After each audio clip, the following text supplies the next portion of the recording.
دویمه خبره دا وکړو چې دلته یوه طبقه ده چې د دې شپېتو اویاو کالو نه د دې قوم په شکلو کې مسلط ده دا په دې ملک کې هم ده دا په دې صوبه کې هم ده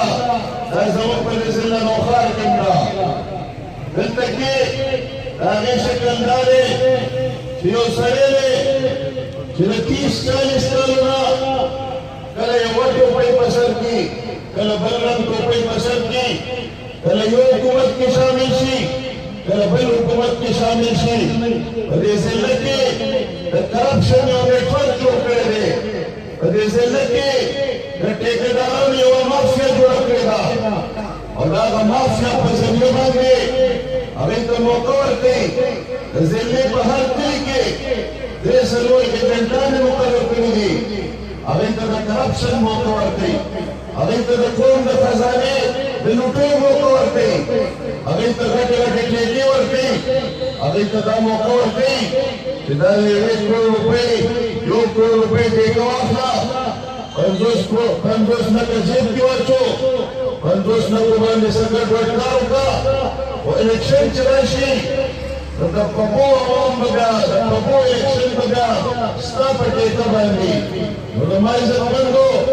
د دې طبقې سره د کرپشن د مافیا سره د دې ټیکهدارانو د نیټورک سره حساب ورسره کوو که نه به کوو حساب ورسره کوو انشاءالله د ما عزتمندو موږ دلته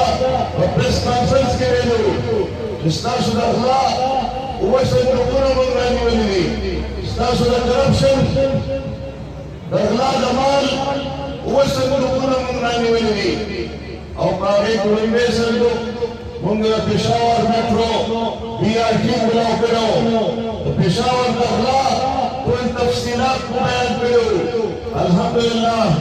نیک په هغې باندې اکشن واخیستو پېښور های کورټ په هغې باندې آډر ورکړو د هغې خلاف مقدمه درج شوه موږ دې ته دا وایو چې انشاءالله ستاسو آینده منزل هېواد اقتدار نه سنټرل جیل پېښور دی انشاءالله